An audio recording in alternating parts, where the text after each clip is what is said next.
Good evening, everybody. Welcome to a very special live edition of Wrestling with the Future. I'm your host, Mad Dog DeCipio, joined as I am each and every week by Jammin' Jake Hudson. Jake, my friend, you look a bit different this week. What happened to you, brother?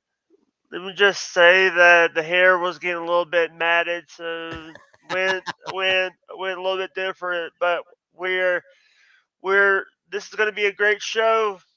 You Great look show, good, wrestling man. fans. Oh, we're going to have a hell of a show tonight. We have a true. You don't want legends. The word legend in the wrestling business is thrown around like the word coffee, tea, and water anymore. But we truly do have a living legend. You're talking about a living legend. Herb Simmons is a guy who has been defined by Burt Prentice, among others, as the consummate wrestling promoter. He is not only a professional in and outside of the realm of professional wrestling, but Herb is a veritable walking encyclopedia on the business of wrestling. You want to talk about a guy that goes back to the heyday of wrestling. Herb Simmons is that man, and I will introduce everyone officially. Would you please welcome to the show a true living legend in the world of professional wrestling promotion, Mr. Herb Simmons. How are you, Herb? Well, thank you, gentlemen. I really appreciate that introduction, and it's really my pleasure and my honor to join you tonight. Because as I told you, I follow your program as much as I can and as often as I can, and you guys really have it going on, and the guests that you bring on just keep those memories alive, especially what I call the old school Thank you. memories. Thank you, Herb. I'm honored by that. Herb, I have a co-host and a producer here that Um, is super excited that he's been talking about is Herb. So if I've you been don't mind, I'm gonna let Jam and Jake Hudson take the first couple of questions. Jake, yeah. you got the legend is here, the living legend himself. How was it working with Bert? With Bert, Bert Prentice, yeah, when you hold that book up there, it just gives me chills because Bert and I were friends for right almost 50 years. As I told you, I had the honor of being asked to do his eulogy at his funeral, and I had been going down the last couple of years to help him when he got sick. And a lot of people didn't know that. He asked me to come down and do a little commissioner gimmick for him to help take a little load off of him. He had a great locker room there, a bunch of young, great talent that he was working. And, Bert was probably, I always said he was the hardest working man in the business. I mean, he did it all. And like all promoters, he gets bad rap from time to time. But I'm going to Sure. tell you, anytime that I needed anything from Bert Prentice or he needed anything from me, we were 5-6 hours away from one another. But that phone call, we'd burn the phone up. And he was great. He had such a great mind for the Yeah. business. A lot He of sure people did, said brother. a He lot of really people did. said he had the carnival style instinct, but in this business, if it works, it works, and Yeah. that was his motto: go out there, um, make the fans happy, and they'll keep coming back. Herb, one of the I'm sorry, Jake, I'm going to throw it back to you in just a second. I'm real curious about something. You said a moment ago that he didn't want people to know he was sick. Was that typical of Bert to not to bother people with stuff like that? Yeah, and Bert and I, my wife, and his sister Marilyn, sweet lady, will tell you the same thing that we always kept things ourselves. I do the same thing. I don't Yeah. share a lot of my personal issues. I mean, people were like Bert or people like Barbara Goodish or Darla Staggs. I mean, they know Yeah. personal things. But Bert was that way. He would call me when he was in the hospital a couple different times and say, "Hey, I don't want people to know this. Just let them Yeah. know I'm having a little setback or this or that." And I mean, I was on the way Sure. down to the show with the Jackson Ballpark, the one for Jerry Lawler's 50th, 50th. 50th, Yeah. Yeah. and he went to the hospital that night. And and I was Yeah. halfway there when I got that message. And but his sister and the locker room stepped up, and that went off without a hitch. And So I mean, it was a great. He was just one of those individuals that he loved the business. You know, his mother started out being the ticket taker for Vern Gagne. I heard Here, that. yes. Yeah, we heard that. Yeah. Go ahead, Jake. You know, I got one question. By the way, this. What do you think about Travis Cook? Well, Travis Cook reminds me of that pain in the royal behind. Yeah. I've had to deal with Travis Cook for many years, Sorry. and he's another one. I tell you, I've had, and I know you're familiar with guys like Jim Cornette and Jimmy Oh Hart. God, Yeah. yeah. When I've had those guys in and they've had to deal with him, Travis got to meet Jim Cornette's tennis racket, and he got to meet the megaphone from Jimmy Hart. But they all gave him credit and said, you know, the one thing we're thankful for is that he wasn't out on the road when we were out there because we'd had to step our game up. Yeah, That's the kind. absolutely. That's the kind. You know, you guys called him Travis the Crook Cook. That's the name I gave him because he is a crook. And I remember when him and a Telecon came to USA Championship Wrestling. yes, Remember that? yes. Yeah, they followed me down there. In fact, I was doing the commissioner role for Bert then, and he was able to finagle crook his way in, as I called it. Yeah. Yeah. And they ran roughshod down there for quite a while. And but you know, that was Bert had the act of wanting to bring in those type of the good Yeah. talents, and that's why Bert and I was able to work together because Yeah. you know the territorial days, even though they're gone. People like Bert and I worked together. I was able to send guys down there. He'd send people up here. Yeah. And there's only a few promotions that nowadays will even try to do that. Everybody else don't even care about territorials. Well, and that's a great segue, Herb. You know, we talk about you being the consummate professional and the consummate promoter, but that started somewhere, and I want to kind of smarten everybody up a little bit and educate some people as to how your career began. So let's take some folks back on a journey through the world of wrestling through the eyes of Herb Simmons. When did the wrestling bug bite you? The wrestling bug bit me just probably like it did all of us at a young age. There was a program in St. Louis called Wrestling at the Chase, probably one of the most watched programs ever. Yes, sir. Sam Muchnick is a name that all of your followers would probably know. If not, they need to look him up. And gentleman that was in charge of the National Wrestling Alliance for about 41 years off and on. Yeah, actually, the people at home were just looking at that Wrestling at the Chase giant promotional poster that you're next to. Yeah, we had that made with a lot of the guys that helped make the wrestling in St. Louis what it was and what they still remember it to be to this day. I have heard stories of legend about the Chase. It's been referred to, Herb, as the quintessential wrestling venue. What made the Chase Auditorium such a hotbed for wrestling? Well, and again, you had to back in the day, these wrestlers, as you know, they wrestled in every place they could. Some wrestled in barnyards, some wrestled in bars, some wrestled in out in the fields, wherever they could put a show on. Promoters were doing it; they would. Yeah. And anybody who wrestled in St. Louis, whether it be the Briscoes, the Funks, Ted DiBiase, Bruiser Brody, people like that, they always said that if you made it to St. Louis at the Chase Park Plaza Hotel in the Coruscant room, you made it to the big time. Right. And you had, the Chase was the place. That's what they said back in the day. Yeah. You had kings and queens that stayed there. They had the Vel Prophet ball, annual ball there. Just a historical landmark in St. Louis. And with the foresight of Sam Muchnick and then the Koppler family, who owned the Chase Park Plaza Hotel back then, they made a deal on an airplane back in 1958, 59. It started in Yeah. 59.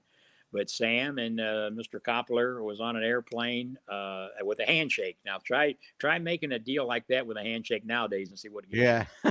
you. And Good luck. you know, Sam Good luck. had all the talent, and Mr. Koppler had the TV studios, and switched. What came out of that marriage came out of the Wrestling at the Chase program. And everybody, Johnny Valentine, Lorenzo Parenti, Pat O'Connor, Gene Oh Kaniski, my Whipper Billy God. Watson, Lou Thez. These are names from my youth. Yeah, anybody and everybody got there. Wow. And I tell everybody, I grew up in the housing projects in East St. Louis, Illinois. And we used to have a 12-inch black and white television.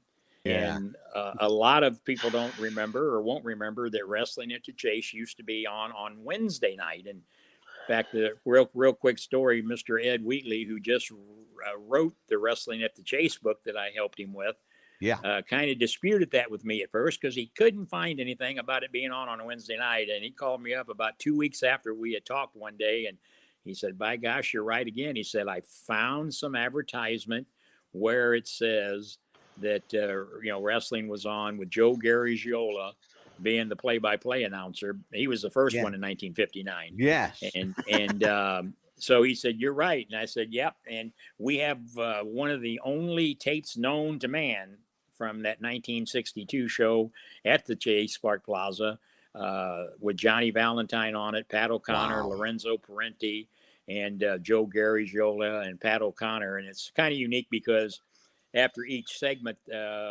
Joe would give a rundown of the matches. Yeah. And that particular tape, he has Pat O'Connor at ringside, and Pat does a couple of the holds on him, the reverse rolling cradle. Yeah. And so we have that. That's the only black, and we actually got that from Joe when Larry Matisek was doing the look back at Wrestling at the Chase. So, because back then all that film was recorded over. The collection that's remarkable. I want people, for those of you who aren't old enough to know who Joe Garagiola was, you don't want to talk about a storied career. This guy had a career in wrestling, baseball, television, and film. Okay, now show me one guy that's going to, merge these three or four unlikely marriages together. But Joe pulled it off. Do you know which one he liked the best? I would imagine, probably wrestling. Wrestling. I had the pleasure of, and not a pleasure, it was at his brother Mickey Garagiola's funeral we were at, and I was sitting on the end of the second pew next to Yogi Berra and Joe Garagiola. Oh my God! And that conversation came up, and of what Joe had accomplished in his career. And Yogi had asked him, said, "Come on now, you love baseball, you love the Day Show." He said, "Yeah, but I'm telling you," he said, "there was nothing like being chased around by Rip Hawk or Dick the Bruiser." So yeah, he really loved the wrestling. He loved the Sam Muchnick, and of course, then his brother became the ring announcer there in wrestling at the Chase. Oh yeah, absolutely, Mickey Garagiola. Yeah, absolutely. You mentioned a name there that did not go unnoticed, Dick the Bruiser.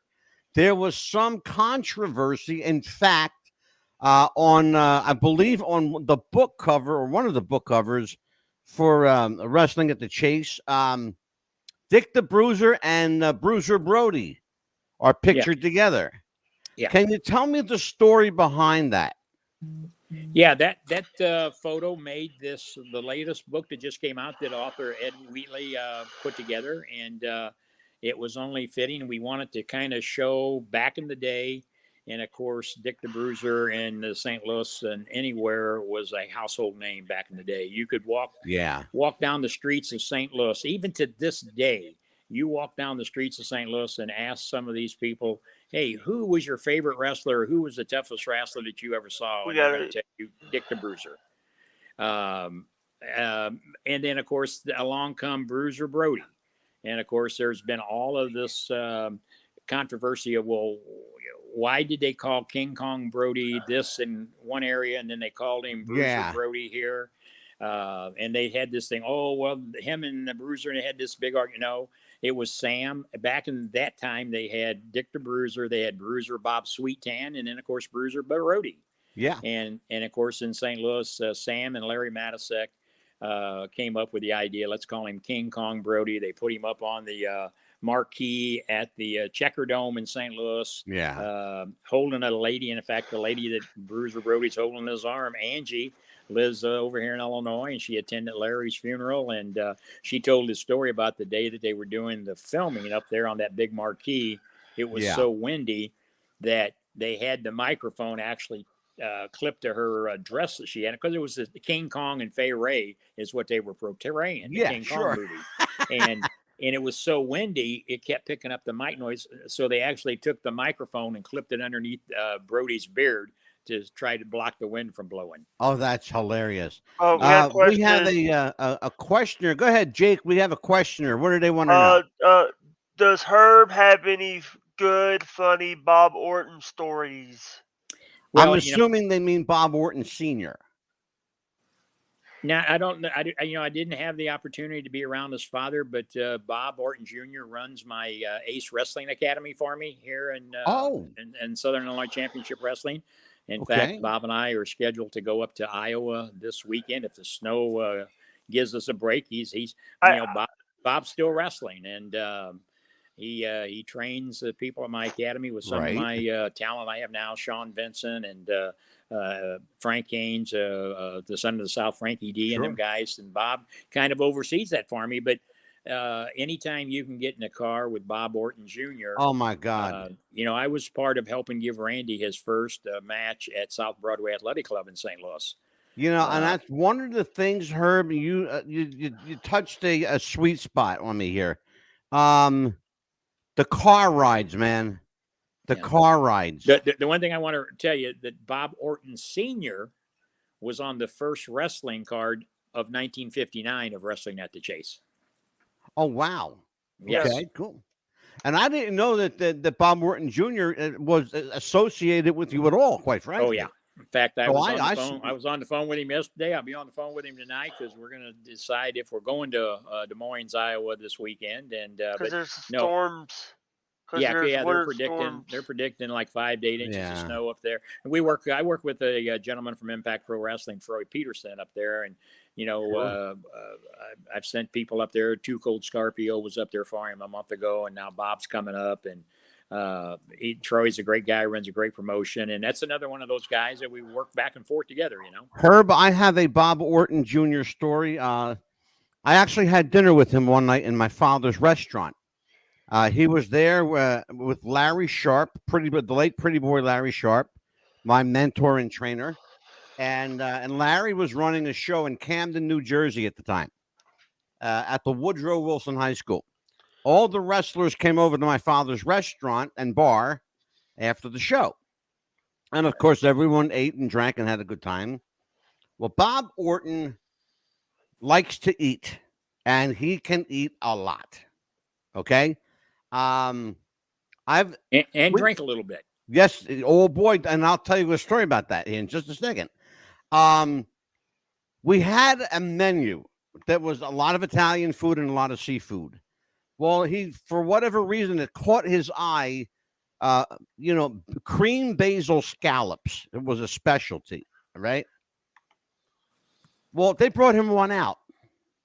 Next to his hand, the dish looked like a little saucer. He's got some big hands. He's got some really big hands. And they brought this scallops dish out to him. He ate 5 of them. He ate 5 plates of. He loved it so much he ordered 5 plates of it. And then, if this is my beer, it wasn't good enough for Bob. He had a pitcher. Oh yeah. And drinking out of the. Yeah. Now he enjoys some of the Heineken. Yes, sir. And he liked him some Heineken. He also liked to dance a little bit when he got the music going. Oh yeah. Well, Um, one of the trips that I took with him was with him and Terry Funk in the car together. Oh my God. And I'm going to tell you, I'm the type of guy. I'm the biggest sponge there is out there because I soak it all up. Oh And yeah. I don't care how many times they can tell the stories. I still enjoy them over and over. And when you got Yeah. him and Terry Funk in a car, Herb, I have mean, you talked to Terry lately? How's he feeling? it's been about a month. I check on him. B. Brian Blair, of course, when he's able to. Yeah. And I want to give Brian a shout out. He just had a birthday this week, and so Brian has had a little Yeah. medical issues himself, but and I know he watches a lot of these podcasts. But Brian, He was president of the. actually Herb. Brian was supposed to be a guest of ours last year, Uh-huh. and for whatever reason, I He's don't been know going what through some happened, but we issues, had. and he had a family matter, and then he got Oh, you know sick. what? Yeah, That was it. and of Yeah. course, he does a great job with Cauliflower Alley, and Yes. I mean, I was out Yes. there with him this last year, and he was hurting then. I had received the Red Bastine Award this year, and My dear late friend, I loved him. Red was my one of buddy. my favorites. When he was I in St. love me Louis, I some tell Red you, he was Bastien. great. But Brian, yeah, and Brian, I know keeps the track of Terry, but it's been about a month ago when I talked Yeah. to him, and what a guy, Terry Funk. I mean, just a prince of a guy. Jake, go ahead, Jake. um, actually, I have I actually have one question that I want to ask before. I'm and I'm sorry for asking this question. What is the main title of SICW? It's the main. It stands for Southern Illinois Championship Wrestling. The main title, no, the championship. The champion is Oh, the. Oh, I understand now. Sorry. We just got a new championship belt, and it's actually kind of a unique because what I did is Larry Matisek and I and a couple other people years ago started the St. Louis Wrestling Hall of Fame, oh, and we inducted people in there that were true professionals of the business, starting with Sam Muchnick, Luthez, Whipper Billy Watson, uh, Johnny Valentine, people like that. I think we're up to 44 people that we've inducted in there over the years. wow. The first three inductees that we did, we let the fans actually pick them. And then after that got to be a little bit of a hassle. So Larry, myself, my late great friend Tony Costa, who ran the MMWA over at South Broadway Athletic Club, was on that committee. Nick Rednauer, one of my referees. Um, Hmm. but we didn't put the limousine drivers. We didn't put the movie stars in it. We actually inducted people that contributed to shows in St. Louis, and I've been fortunate enough to have all of the results from anybody who ever wrestled in St. Louis, either at the Chase or at the Keel or at the Checker Dome.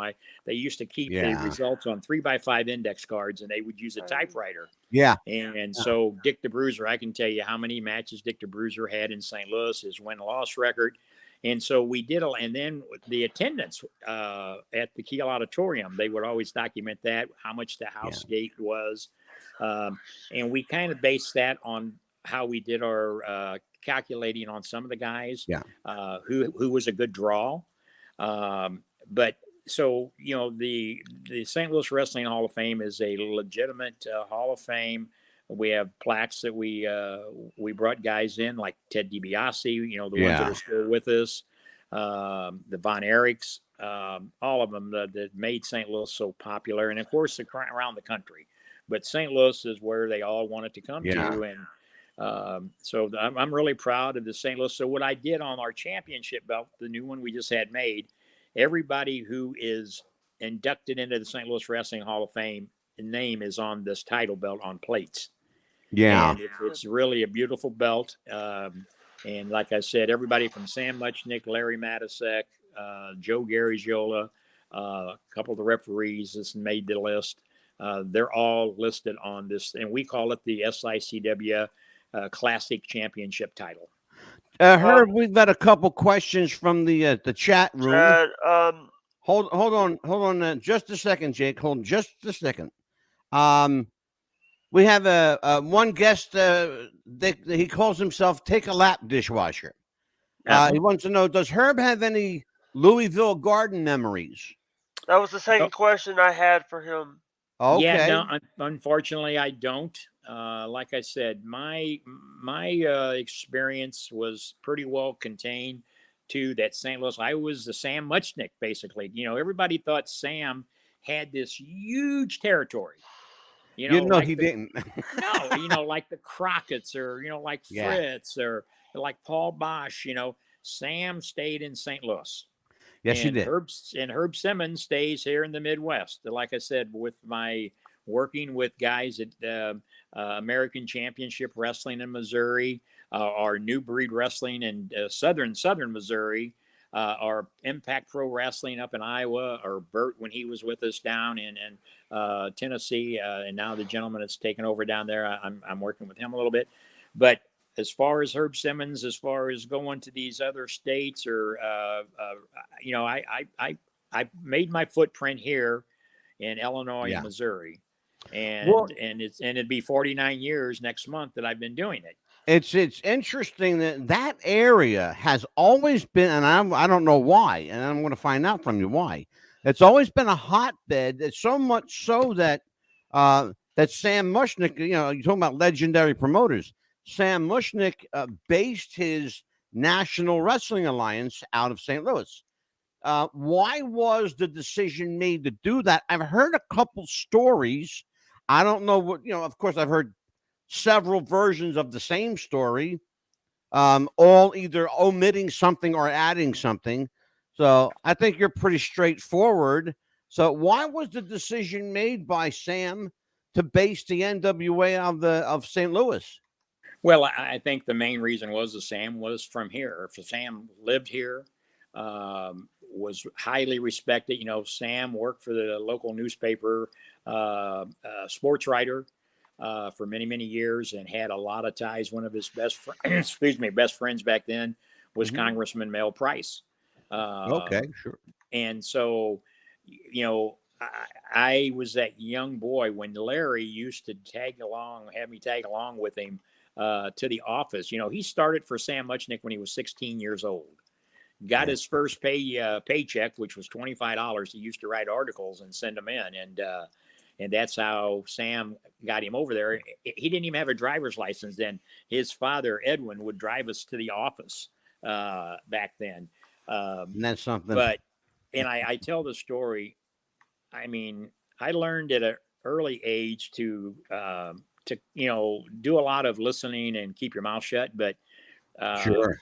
How I learned that more later on in life is when I first really got to sit down with Sam and Larry at the Fairmount Park Racetrack in Collinsville, Illinois. Sam used to like to go and eat a nice steak, and he liked to, play the ponies every now and then. Absolutely. And we're sitting there, and I've told this story, and Larry used to tell it too, because I actually was scared that night, because this was the first time, even though had been to the office a few times, Sam carried a big stick in the wrestling business. Yes.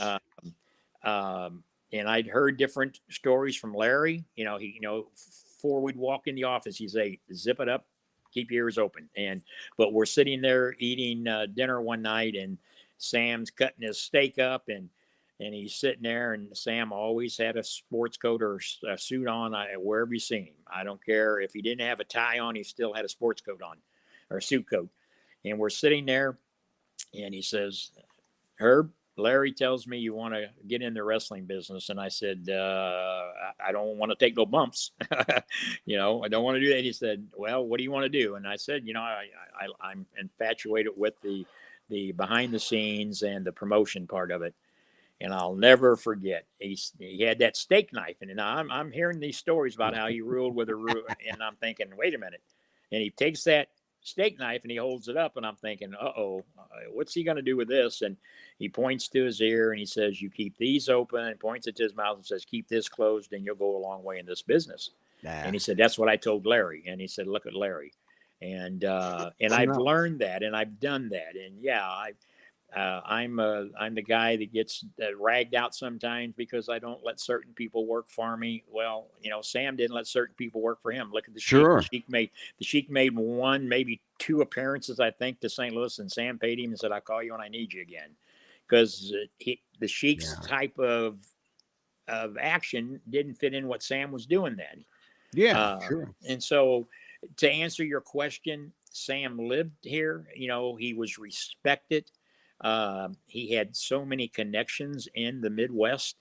Yeah. Everybody that was traveling from the East Coast to the West Coast wanted to stop in St. Louis because of this beautiful ballroom, chandeliers hanging over the ring. Yeah. Mickey Garagiola told the story many times about on a wrestling night, you'd call the girls up and say, "Come on, we're going out for a date tonight. Get all dressed up. We're going to go to the Chase Park Plaza." And they'd pull up in front, valet parking, and the girls would, "Hey, we're going to go in. Who are we going to see? We're going to see Dean Martin, or are we going to see who?" Because all the stars played at the Chase. Right. And you'd walk in, and here's this smoke-filled room. Guys smoking their stogies, girls in evening gowns with necklaces. And I got photos of these, and they're on the 1962 film. And the girls would say, "Wait a minute, we thought we were coming to the Chase to see an act." And they said, "You are right here watching wrestling." "Well, where's the food?" "There's the hot dog vendor over in the corner." There you go. The Chase was the place. Sam Muchnick was the guy who put it all together. I remember him telling us at one time, "It's like a pie. We're all going to get a piece of the pie. Yes. And if there's anything left over, we're going to equally split the leftovers." So in other words, this is what our profits are, but this is the bonus at the end. And if it's a quarter of a piece and all of the people that's a member, we're all going to divide that up. It wasn't, "I'm taking that, it's mine." That's where Sam gained the respect. One of the best payoff, some of these guys, they'll tell you Sam Muchnick, Paul Bosch was probably the two best payoff men in the business. Yes, sir. And that's something I think to be proud of. And that's what we try to do at SICW. We try to keep that tradition alive. Go ahead, Jake. You got questions. I know I can see it in your eyes. Here's the thing.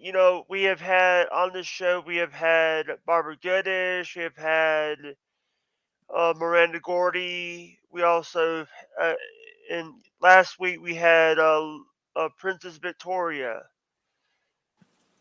Among several hundred others, yes.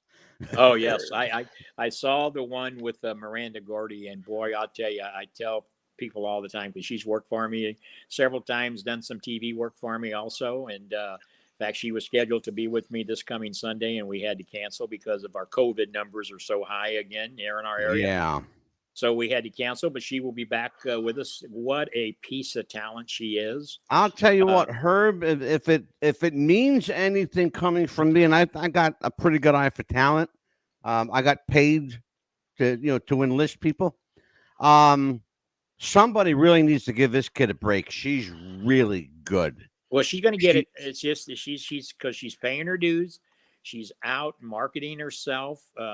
She's spreading her wing. And that's the other thing, that's probably one of the things I get ragged about the most is that I instituted a policy several years ago, what is called a 25-mile rule. If you work for SICW, I don't want you working 5 blocks away from me. Because if you're my heel, my baby, I can't have the other promotion 5 miles away or 5 blocks away trying to destroy you. So I'm the bad guy. "Oh, Herb don't want this guy to work for him," and they're not smart. You know what it is, Herb? They don't understand. They don't. That's what I'm saying. They're not smart enough to understand. I'm looking out for them. When I talk about spreading your wings, I'm talking about what Miranda's doing. Her and the gentleman she travels with, Niles Planquet, as we call him. Oh, yeah. Great piece of talent. He's another one that should be somewhere in a bigger federation. Yes. But when I tell these guys, you're the same fans are seeing you.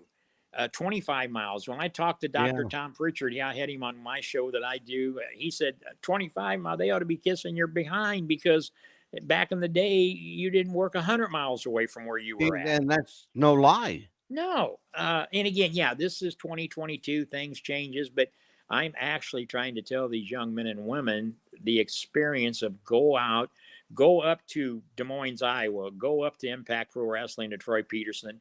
Go to ACW. Go down to New Breed in Southern Missouri. You're not crossing over the fans. You're going to see people's going to see more of you. Yeah. You're going to get that exposure. But I'm the bad guy, but that's okay. I've been a bad guy before. Herb, we got a question from our chat. I'll read this one. If Go you don't ahead. mind. Absolutely, brother. This is from Wong QX. I hear stories about older wrestling that the heels would be so hated that the fans would try to attack or stab the wrestlers. I always wonder if that was true. That's a true statement. I know several wrestlers that over the years that has been injured. Yeah, it happens, and in business, it's what they call getting the heat. And when you had guys like Dirty Dick Murdoch, oh man, here you go. I love Dick when he worked for me. I'll tell you, I always knew that I had to have security just to make sure that he got back and forth to the ring, because he did a promo one time in St. Louis at the Chase Park Plaza. It was in the studio setting back then at that time when he was there, but he referred to Sam Muchnick as Slammin' Sammy. And man, I thought the fans were gonna just tear him apart. But guys like him, even back the days of Dick the Bruiser. I mean, there's a story out there where a lady took a cigarette and just burned him in his back as he was walking by one time. So I think Herb, just reminded me, and you probably know the story too. I was at a Cauliflower Alley club. I'm sorry, was at Cauliflower Alley NWA merger convention in Cherry Hill, New Jersey, 1999. It was the NWA 50th, Cauliflower Alley 30th. And Fred Blassie got up, rest his soul, the late Fred Blassie. Got up and told a story, Herb, about how they turned his car over, set it on fire, slashed the tire. I mean, they destroyed his car so bad. There was nothing. I mean, Jake, there was nothing left of his car. That's called getting heat, brother. That's heat. That's heat. They don't, and these kids don't know how to get heat. Well, if they do, they want to get cheap heat, and that doesn't. Can you tell everybody, Herb, what cheap heat is? Please smarten them up. Well, one of the worst things these wrestlers go out there and want to spit at somebody. That's cheap heat.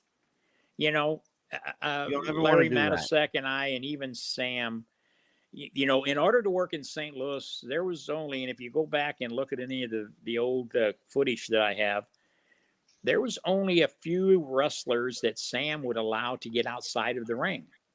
Yeah. Nowadays, everybody gets outside of the ring. Well, Everybody I remember wants to hit somebody with a chair. Everybody wants to do this or that. But, a good wrestler, a good heel, can walk out of the dressing room, out from behind the curtain. And if he is worth his weight in gold, the minute he walks out, they recognize who the bad guy is. He doesn't have to spit on anybody. He doesn't have to flip them off. That's cheap heat. I'm telling you, if somebody spits on me, we got to have a real fight. You're going to have a problem. Yeah, absolutely. Yeah. And there was a couple of, over the years, there's been a couple of guys that, that gets me over. No, it don't. It makes you look stupid. It makes my organization look stupid. Go out there, and if you know what you're supposed to be doing, I want you to get heat, because that's what, wrestling is, the good against the bad, the evil, and it's been that way for all these years. But when you go out there, they all want to be Stone Cold Steve Austin and flips, and Steve's a great guy. Don't get me wrong, but back what they were doing then, he got a cult going on. It was a following. I don't allow that. You give one of my fans a finger, you talk about somebody's mama, you're not working for me no more. Herb, I had the legendary wrestling trainer Doc Diamond on the show about 8 months ago. Doc is responsible for training such people as King Kong Bundy, Bam Bam Bigelow. You know who I'm talking about. All the big men. Yeah. Okay. And Doc had he had told a story on the show one time about a young man came into his training school and he wanted to know how long it was going to be. This is the first time he ever walked into a school. Wanted to know how long it was going to be before he got a belt. Okay. This is the kind of mentality that these marks, and I'm going to call them marks because they are, okay? They want to know how long before I get a belt. Okay, first of all, understand something. You're not going to get one. The only belt you're going to get is the one that's holding my pants up, okay? And you might get it across your ass if you're not a good boy, okay? Yeah. So here's the thing, and I do this ad nauseum, Herb. Like if you watch the show, you know how frustrated I get with the young crowd today. This is the If third you're time. not going to listen to me, Third time that I saw this. yeah, listen to the voice of experience. Okay, tell everybody the simple bottom line basics about paying your dues, and listen to the guy. Listen to this man speak. Tell everybody about what we used to call paying the dues. Well, What does that mean? Tell them. well, yeah, it's not walking in the door and paying somebody $5. That's not the dues. You've got No. to, back in the day, and I do it to this day. I help put the ring up. I help There you take it go. down, and again, I've got a ring guy that will do it. But again, I show my locker room, and I started several years ago. I don't let my workers do that no more because I think it takes away from their stamp, their place in the eye of the beholder per se. But in order to pay your dues, you need to go out there. You need to learn what that ring is made of. You need to tear it up, set it up, tear it down. Bob Orton running the academy for me. He makes them pay their dues. You better be there on time, or guess what? You just made the travel for nothing. Telling But you. yeah, when somebody comes in and says, "Well, how long will it be before I get a belt?" The question you better be asking is, "How long before you going to get a match?" Yeah, exactly. Because and Yeah. believe me, I get a couple of messages a week from people from around the country wanting to come to the St. Louis area and wrestle for us. And I make them send me a video, and I make them send me some pictures. First of all, I want to know who you've been trained for. Now, if you tell me you and your friends got together in your parents' backyard and did this and that, Yeah. nothing against that, nothing personal, but Yeah. that does not fit into my program. Now, Not tell my me thing. that you've been down to Dory Funk Junior's Academy. Tell me you've been to the Ace Wrestling Academy, or tell me you used to go to Harley Race's Academy. School of There you Morton. go. Or down to Dr. Tom Pritchard's Academy. Then School we're of going to talk. Morton. Yeah, School yes, of- we're going to talk Sure. because those guys are teaching them at least the fundamental basics, Yeah. and they're paying their dues. Now, that's one way to pay your dues is go out and get properly trained, get you some, Sure. learn how to lace your boots up properly, and That's a then start, Herb. and then come That's a back, start. and We then when got you're familiar, Herb, with MJF from AEW. yes, Master Jacob Feinstein. Yep. yes, MJF is here's a comment from the chat room. I'll read this MJF one. is one of the few younger guys that know how to work like an old school heel. So my question for you, Herb, where does that come from? Is that natural? Is that somebody that's an old soul, or do you just either you have it or you don't? I bet you a hot dog that he's I watched take some it. old school tapes. There you go. And you can't go wrong with doing that. I mean, Nope. and again, everybody talks about Monday Night Raw, they talk about NXT, they talk about AEW, and they're all great. They are all doing their own thing, right, wrong, or indifferent. People are watching it. Some people don't like this one, they don't like that one. Yeah. But I'm telling you, you take any guys in my locker room. When I get them, I had them together for a little Christmas deal, and they sit around and talked about the tapes they were watching from 1960 and 1970. Oh my God. That's how you learn how to perfect your craft. My era. One of the best matches that a young talent can go out there and watch now is Pat O'Connor against Nature Boy Buddy Rogers at Kaminsky Park, and it's on Kaminsky YouTube. Park. 30,000 people. Biggest crowd drawn back in that day. In And a go in there and baseball watch it. stadium. Go out there and watch that match. You know, you didn't see. A And classic. again, yeah, then everybody's going to, the younger generation, well, you got, because I get told I'm the godfather and I'm the old timer of the business and I need to understand this is 2021, 20. Yeah. And I understand that. I am old, but you can't take away from what I've learned. And you Well, can't take you know, away the look, experience. We're in the same. But that's why. Look, here's the thing, Herb. I had to have somebody on the show that was my peer for a change. Uh-huh. Okay. There you go. Yeah, I appreciate that. So here's the thing. I'm proud of it, and I tell these younger guys. Absolutely. Oh my God, absolutely. If you I guys want- out there, if you young guys out there, if you want to learn how to be a singles heel, watch Johnny Valentine. Oh, If you want to learn how to tag team wrestle, watch George Becker and Johnny Weaver. Johnny Valentine, I guarantee, I saw it many times at the Kiel Auditorium, sellout crowds of 12,000 people, 12,800 if you want to know the exact number. Mm-hmm. He'd walk from the stage, from behind the curtain, walk down that aisle so methodically. He had that long red bath robe on. And all he had to do is climb up in the ring, and he would get in the center of the ring underneath those lights, and he'd put his hands on his hips, and he'd do a 360. Exactly. And people were on their feet. And What do they call that? Tell everybody what they call that, Herb. Psychology. I Psychology. love Herb Simmons. Psychology. Thank you. You We know, just did a 2-hour show. He A didn't. 2-hour show on psychology. He didn't cuss anybody. He didn't flip anybody off. And you know what else? There was no music playing. No. No. There was no. I want these guys to know there was the first time I ever heard music in a wrestling match, probably 1980, 81, maybe. Yeah. And it might have been, oh God, it might have been either, I'm going to say either the Fabulous Freebirds or no, it had to be the Freebirds. Yeah, probably the Freebirds. Yeah, you know, I want to go back and I don't want to interrupt you there, but we talked about Miranda Gordy, and I want to go back there.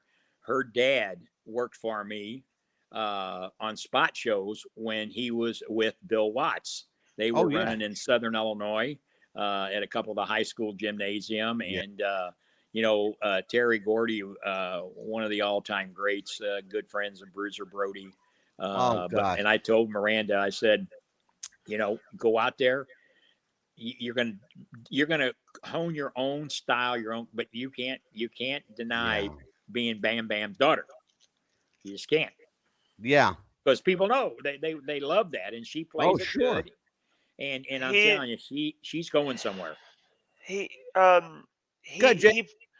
When we had Miranda Gordy on, someone forgot Miranda's other nickname, the Backstreet Beauty, Angelo. Yeah, absolutely. You forgot about that. I had to. I know. I actually have a couple questions. Number one, Herb, what do you think about the Lover Boy Matt Riviera? Matt's. I've been around Matt several times. He worked for Bert quite a bit down there. Great piece of talent. Him and Jerry Lawler had some great matches, and I was kind of disappointed when he decided to retire. But in this business, these guys retire, but hopefully he won't because he is a good piece of talent. Bert always enjoyed him. He helped Bert out quite a bit down there. So I hope Matt reconsiders. Watching the show and stuff, watching USA. I did send. By the way, I did send the link to the Facebook chat to Casey Gold. Great guy. He's got some big shoes to fill. He's trying to take over where Bert left off. And in fact, I just talked to him last week. In fact, we're going to be going down there, I think, March the 5th. Telecon is going down, and Travis Cook. And the last I heard, they're going to be taking on Jerry Lawler. And there's also a comment. You want me to bring this comment up? Yes, sir. This is not a question. It's a comment. Go and watch heel 1970s, 80s Lawler, heel Piper on the mic, ready to cause a ride in the arena. Absolutely. Oh, These yeah. are guys that all they had to do, Herb, was open their mouth. Well, and it's true, but and again, if you want to go back farther, let's talk about Ox Baker and Ernie Cat Ladd. Oh, there you go. You Let's know, talk it. I mean, you Absolutely. talk about Ox Baker, one of the best mic pieces in the business. I still say that to this day. He could start a riot just by being on the microphone. I know it. And I know. and then he came along with the heart punch. And of course, like I said, and then you throw Ernie Ladd in there, and of course, I know that's going back a little bit farther, but this gentleman's right. Lawler and Piper. Sure. Piper, another pro. I mean, I was with him. There are certain 2012. guys.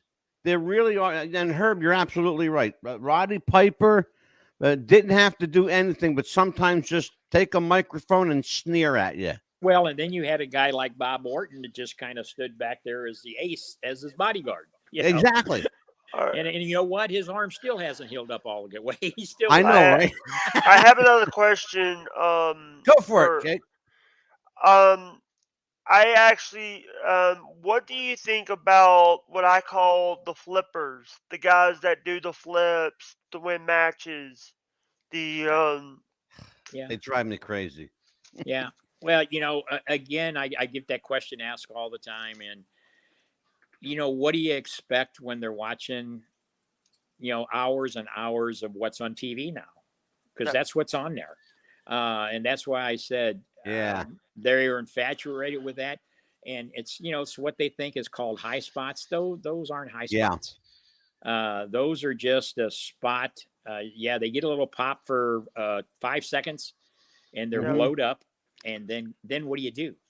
Well, what happens when you can't work? You go for the cheap one. It's like anything else.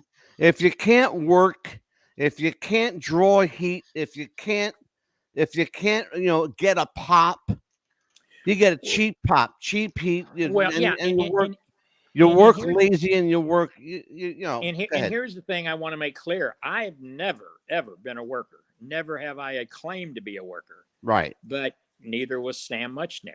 Neither was Larry Matisek. Some of your greatest promoters out there that were very successful weren't workers. But what we know is we know what fans like to see. That's what I got paid for. Exactly. That's what I got paid for. I never were. I've taken a few bumps, as part of angles and stuff. Yeah, Travis cracked one of my ribs for me down in USA Championship Wrestling. But I've seen that you were doing a interview for, you were doing it there for SICW. You were saying, what's up? And then Telecon and him jumped me. Yeah. That's why I call him a crook. I also gotta say, I don't call myself a wrestler. I don't know how to take a bump. I'm not a wrestler. I'm a fan that loves wrestling. Oh boy, does he too, man. I watch I do too. I watch. By the way, on my Twitch channel, I have my own Twitch channel. I actually have in my panels, I actually have a logo to the PWN, the Apprentice Wrestling Network. Well, thank you. I do support what you guys are doing, what the PWN is doing. I'll tell you what, Herb. If there's wrestling to be found, I can assure you that Jammin' Jake Hudson is watching it. Yeah. Well, good. Well, you'll be what? We're getting ready to launch our own Roku channel, so it's going to be coming out next week. Okay. Well, we're going to talk about that too. Jake is my wrestling guy, and I'm going to be honest with you. And people who watch the show, they know this. I can't stomach but maybe 10 minutes of wrestling these days. I can't watch it. I have. Bert, I'm sorry, Herb. Herb. We're talking about Bert Prentice over here. Sorry, but Herb, I can't watch but maybe 10 minutes of it. Because I have to walk away. I have to turn my head. It physically disturbs me to like scream at my television. You're doing it wrong. Don't I'm shouting instructions like a coach to my television. That's how bad it is. And again, we can't blame, like I said, this younger talent that's out there that's wanting to follow their dream. I tell them all, follow your dream, try to catch it. Yeah. But when their mind gets programmed to what they're watching, and they think that that's what it is, and we try telling them, slow down, work smart. You don't have to work fast. And Thank you. That's why when you go back and look at some of the old classic tapes, watch a Jack Briscoe against a Dory Funk Jr. match. Oh, classic. I mean, come on. I mean, they very seldom touch the ropes. Their reversals, takedowns. Yeah. And then they heat it up a little bit, but again, they're not doing all the flips as you said, Jake. It's more of a telling that story. Yeah.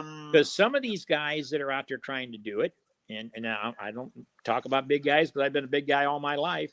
But if you go out there and you try all of that stuff in the first 3, 4, 5 minutes and you get blowed up, guess what?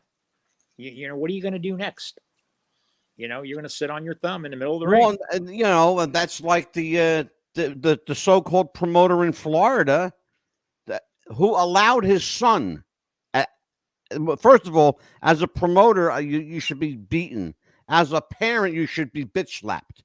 There's a father who happened to be his son's promoter in Florida, did a swanton off the second balcony of a shopping mall. No, who said that? Hold on, Jake.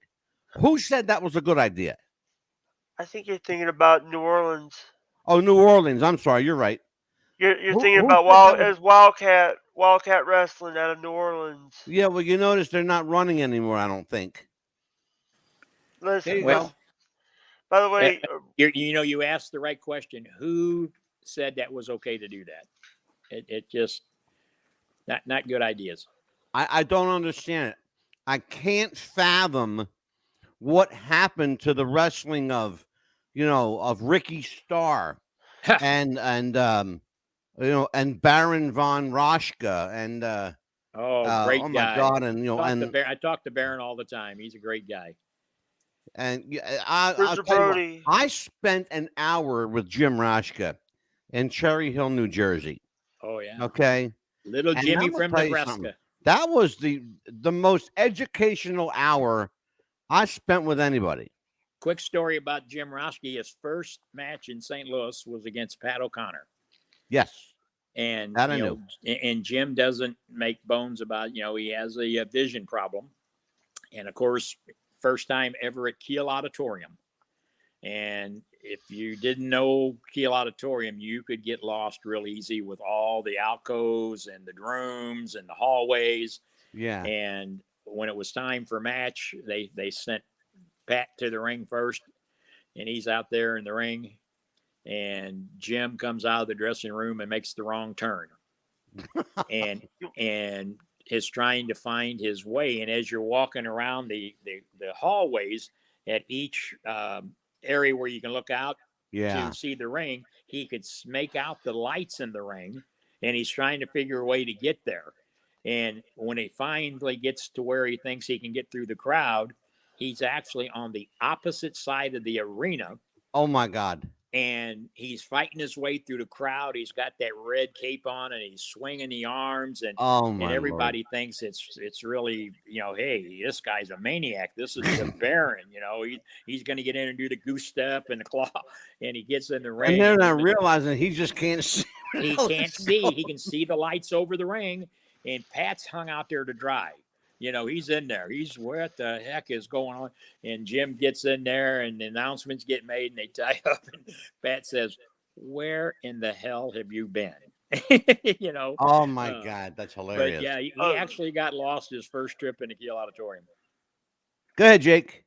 I can't say this name right. You're one of you is Joe LeDuc.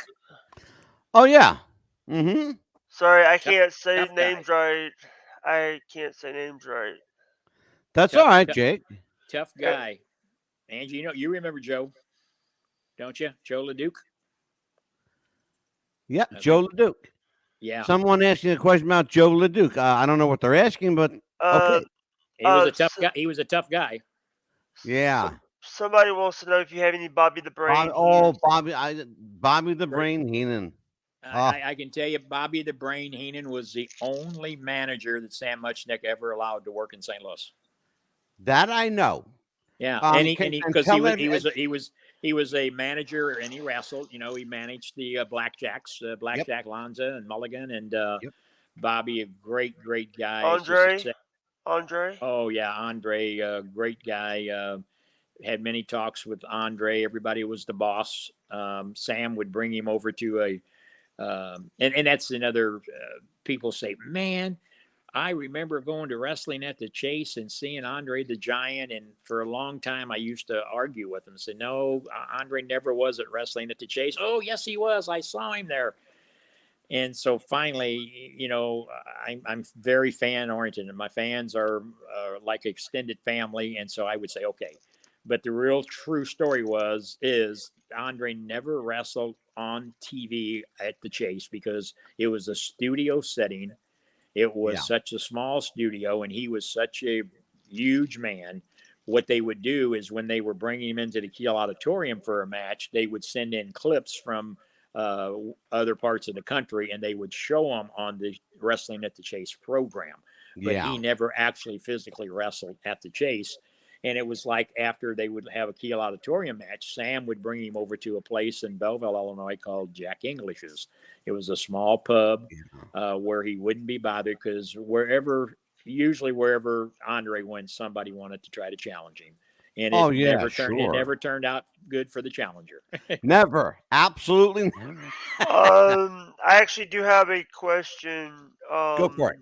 You know, what do you think about Trevor Murdoch winning the 10 pounds of gold? Well, it was great. You know, I was there the night of the NWA 73, and I owe all the thanks in the I have world that one. to William Corrigan Mhm. because you know he has helped me out because then we were the first company that Trevor defended that title to here in St. Louis. He defended it against Telecon, and of course, the Mhm. Telecon come up short that night. There you go, because Travis Cook Right? was is managing them. But Yeah. Trevor, Why I've don't known you ban? Why don't you ban Trevor? Not Trevor. Why don't you ban one day? Ban that guy. Put him in a shark cage. Ban Travis Cook. Put him in a freaking shark cage or something. Well, you know, there's a thing that's called an agreement that I have with him, and that should be coming to an end here real quickly, and then we'll see what happens and what changes. But in the business, you know, we have to do what's right for the business and best for the business. And sometimes we have to eat crow. And I've always said if I got to eat crow, I at least want to have something to say about how it's cooked. And Exactly. I think I am Jake's sorry. trying to work angles here. yeah, Jake, what are you trying to work trying. angles here? What are you doing? No. He's What? trying to write a program for me. No, Exactly. I'm trying to Yeah. help. So, listen. Number one, I didn't like how he used a spike on a guy at USA. Yes, he did. You You know you who he had to got take that? You know who he got that spike from? who? Kevin Sullivan. Tom Sullivan. Oh, I love Kevin. You know Kevin Sullivan? Kevin. He's been on my show twice. Yeah, Yeah. He. great Great guy. guy. You know I what? Great love guy. Kevin. Great The guy. thing. The thing is, sorry, I do have a stuttering problem. I have to bring That's that up. okay. I when I get nervous, I start stuttering. But It's all right, Jake. We'll beat you up later. you know, the hardest thing, you know, for me was, you know, I'm not like the I'm a little bit overweight. I'm 5'11", 270, and I'm not a wrestler. I'm more of a fan of the wrestling. I watched a lot of watched a lot of wrestling. Watched like I grew up. I grew up in the night. I was born in '93. Sorry, I said that. I'm the youngest one here. Yeah, that's okay. Yeah, well, he reminds me of it, Herb, every week. I remind him every week because What area did you grow up in, Jake? Mississippi. I live in Waynesboro. Waynesboro. Okay. Yeah. It's You ever heard of Laurel Hattiesburg area? Yes. I think they do show. They do shows in Hatties. I forget what company. I forget what companies do shows. I get like I remember watching old Herb Abrams stuff. Herb Abrams. Yes. Yeah, There's a not name. Yeah. We also do a whole show watched just on her. Yeah. also You have to get AWA. Dr. D. David Schultz on and let him talk to you about Herb Abrams. Actually, thank you, my dear friend Eddie Mansfield is actually working on that for us as we speak. Yeah, I and just also talked to the good doctor yesterday. Did you really? Oh yeah. Would you tell him to call me because he's got my number already? Yeah. yeah. Hey, you Thank know you, what? Herb. I've He was also in. watched. He was in for. He came in for a show for me this last October. Yeah. Oh, fabulous. Or, Yeah.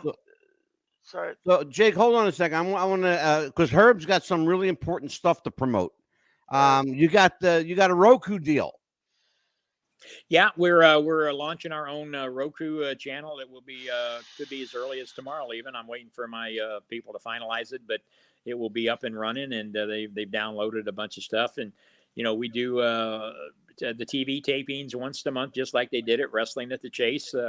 We do a house show on a Saturday night, and then I hold the boys over on Sunday, and we tape four shows on a Sunday afternoon, and then we show them over the next, just like Sam used to do.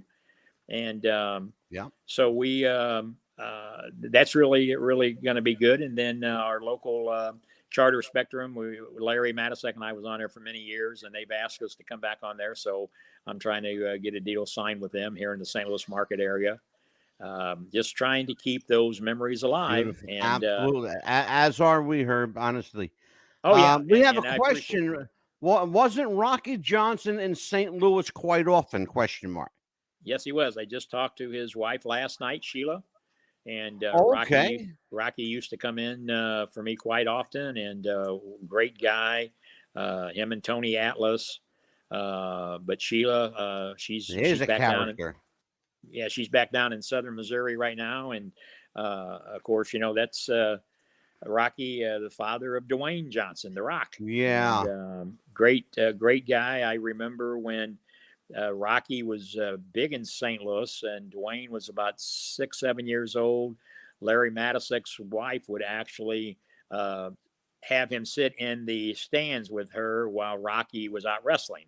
Yes. And Dwayne had a big afro hairdo about this big. And, yes, he did.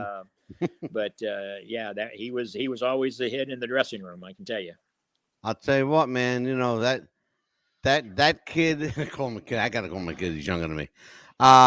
He hit a chord with people and just took off like a freaking rocket. Yeah. I had Rocky in several times. He was at the Gateway Grizzlies minor league ball team. I did a show for them, and I had Rocky, Ken Patera, Baron Von Raschke, Jerry Lawler. Harley was supposed to come in, but he had broke his hip that weekend. And to show you the type of guy Harley was, he said, "Herb, I can lay it in the back of a pickup truck if I got to be there." And I said, "No, you're absolutely not." That that's a commitment. That's when you're in the business. You keep your commitments. And Harley, one of the all-time greats, if not the greatest. Yeah. Absolutely. I probably shouldn't say this, but I shared a pack of cigarettes with Harley Race back in the day. We sat out behind the Cherry Hill Hilton and killed probably a pack of cigarettes just bullshitting between the two of us.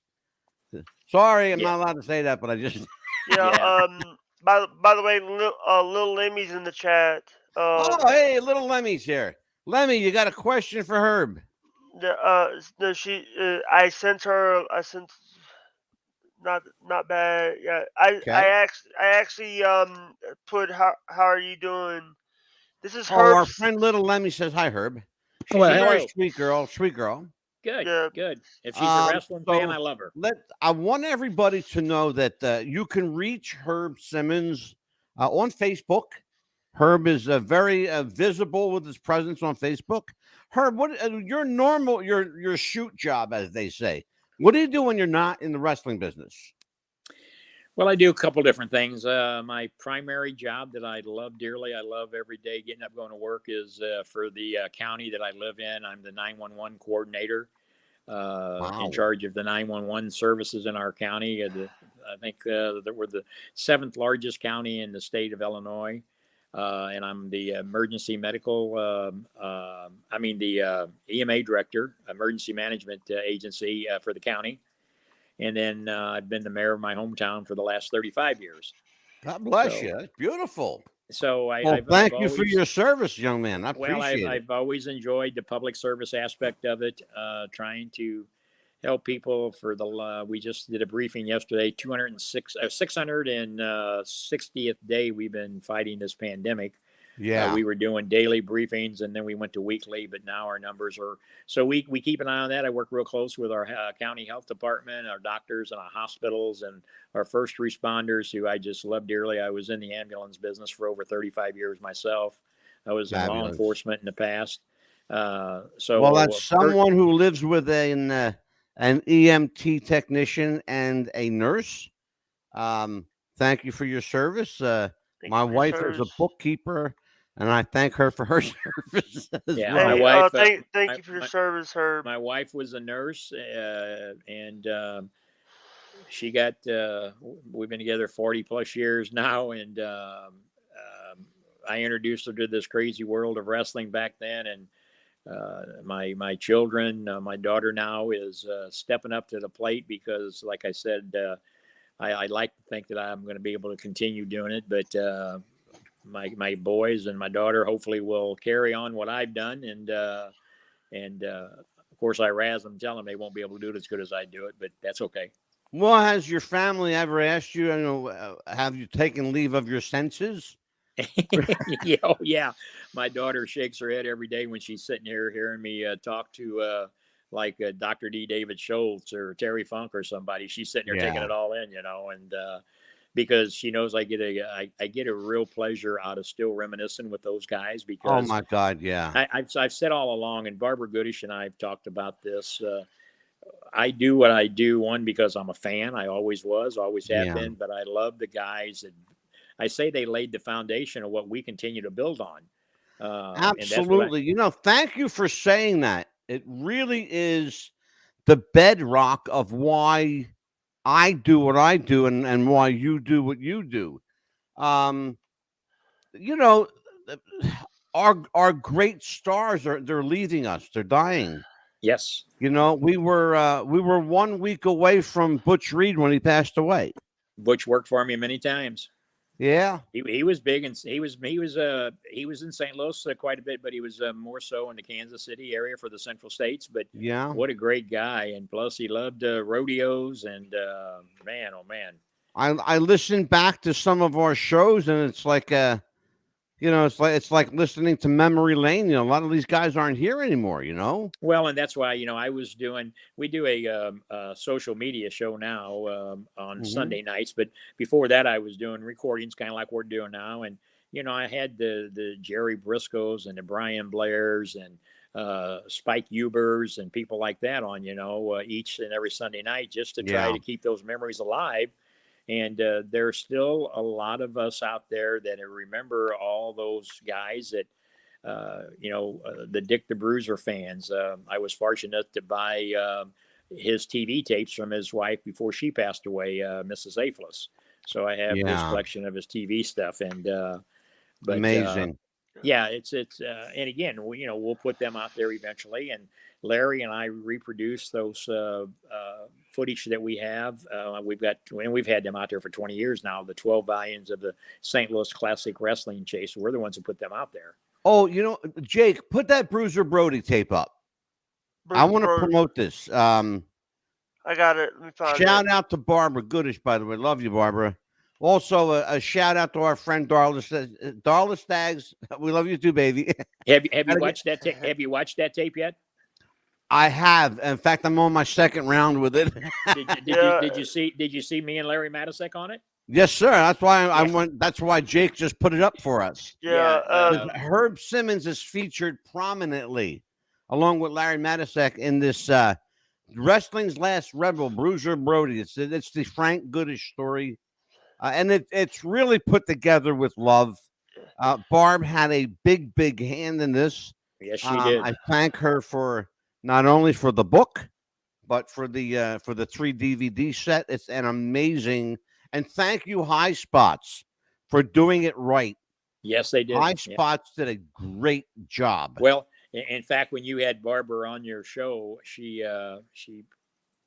made a statement about the business that her late husband and I was going to do, and I've never told that story all these years because really, one, it wasn't worth anybody's business other than Frank and I, and Larry was aware of it.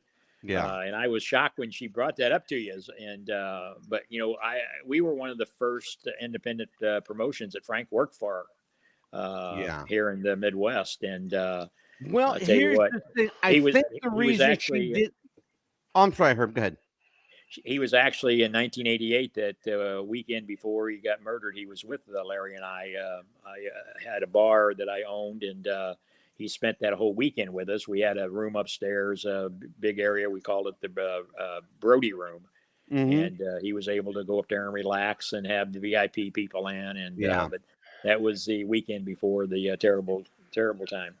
Well, the interesting thing is, and I think Barb brought that up because I had mentioned to Barbara earlier in that interview that I knew personally of a situation where Frank was involved, and I didn't know who the other person was. I know now it was you, but I knew that Frank was involved with another person in a business venture that I believe that had something to do with either. And I had the state wrong. I thought it was Florida. It was Missouri, I believe. Yeah, it was gonna spread out, but we were starting in Missouri. Yeah. But Frank had made so many connections in and around his travels, both in and outside of the wrestling business. And a couple of gentlemen and I talked yesterday. He'd have been 70, 75 years old now if he'd still be with us. And the shape that he was in, if he was still here, guys like him, and with Bob Orton helping me with the Ace Wrestling Academy, and if Larry was still here, and if our plans would have came together the way we had a business plan worked out, we'd have been the fans would have been very, very pleased with what was going to happen. Well, I'll tell you what, brother. For the sake of history, I'm pleased that everything worked out the way it did. Anyway, there's always a reason for things working out the way they do. We got a couple comments. Go ahead, because we're gonna take a couple of comments and questions, Jake. Then we're gonna say goodnight to Herb. All right, little Lemmy said, "I watched." Incredibly generous with his time tonight. She said that my time is your time. Little Lemmy said, I watched wrestling in the '90s with my stepdad, the greatest memory ever. And the dishwasher said, Herb is the last of a dying breed. Exactly. True gentleman and a real wrestling promoter. And that's the truth. It really is, and that's why this show existed. Yep. We were the last podcast ever, and that's on record. The last podcast ever to have Dominic DeNucci. That's what I was going to talk about. We were the last. Dominic passed right after that. We were great guy. Yeah, I mean, among a giant among men, he was just a sweet, sweet man, and a hell of a worker, and never forgot his friends, and never. The thing about Dominic DeNucci that I will always remember, he never tried to be anything but Dominic. No, he was just Dominic. Another guy like that was Nikolai Volkov. Well, we have a deep connection to Nikolai on this show. His manager and partner, Nikita Brezhnikov, is a dear friend of mine and a dear friend of the show. You mentioned Ox Baker. A dear friend of this show is the man who delivered Ox's eulogy, Mike Messier, filmmaker and documentarian. Very dear friend of the show. Ox was actually, I've got a video of him sitting on the side of our ring singing his Hillbilly Wrestler song the month before he actually passed away. In fact, when he came in town, I Wow. had one of my people pick him up at the airport that morning, and Ox and I hadn't seen him in a long time, even though we had talked, and I wanted to bring him in because I knew he'd had some failing health, and Yeah. he always loved coming in. And so I get him checked in at the casino hotel, and they went to pick Yeah. him up that evening, and they couldn't get him to answer the door at the hotel room. And of course, they're Yeah. calling me in a frantic. And I said, "To get the hotel people there," because I thought something happened. We went in, Right. and he actually was sleeping in the chair. But he was a bad diabetic, and I Yeah. thought, man, oh man. And then of course 30 days later he passes away. But Yeah. I've got that tape of him singing that song, and he was always a big hit with us here in the St. Louis area. I'll tell you, we love He hit Ox. me in he hit me in the head one time. I had him and Bruiser Brody at the Fairmount Park racetrack at an outside show, and of course he was another one that didn't see real well. And I was at ringside, and big crowd at the park there that day. And of course, Brody doing his normal match, he ends up throwing him out. And next thing I know, Ox grabs me by the tie, and boy, he hauls off. And he always taped those arms up, And he hauls off and hits me in the side of the head, and I saw stars. And they had to dress in the tack room where the jockeys dressed at. And so I come walking in there, and they got back in the tack room, and Ox is in there, and he's man. He said, I don't know who that fan was out there, but I hauled off and clobbered the hell out of somebody. And Frank's sitting over there just chugging down one of those little Miller ponies that he used to drink after a match. And he started laughing, and he said, well, guess what? You probably just worked today for free because that was Herb you hit. On that note, my friends, we will say gonna thank Herb Simmons, the consummate professional, the consummate promoter. Yes, sir. Ange, if I can plug one thing, February the 5th, we've got a big show. It's a fundraiser for a local fire chief, a good friend of ours. Okay. That is going through some major health issues. He's 50 years old. Guy that just went out and his career in firefighting is since he put his first set of bunker gears on, he's always helped people. And we're doing a big wrestling fundraiser. Okay. Ironically, back at the place that Bruiser Brody first wrestled for me at the Belclair Fairgrounds in Belleville, Illinois. Oh, wow. Well, I'll tell you what, Herb, on behalf of the show, put us down for $100. Oh, well, I appreciate that. Yeah, we have an ad that's going out there. We'll do that. And then, but all the wrestlers are donating their time, and it's going to be a big fire department's going to be there doing display. But we're, you hear the firemen say, hey, we want to fill the boot when they're doing their boot drives and stuff. Well, we want to fill the building for Chief Al Lapointe and his family, because he's got some major issues. And so we're just trying to spread the word out there. And I know you get a lot of people watching it. So if you live here in the Illinois side of the Mississippi River, outside of St. Louis, come on over on February 5th. Absolutely. And on behalf of Herb Simmons and on behalf of Jam and Jake Hudson, I am Mad Dog DeCipio saying good night, everybody. Thank you for joining us. Till we see you next time. Keep on wrestling with Future. All right. Bye-bye, everybody. And I'm ending it right now.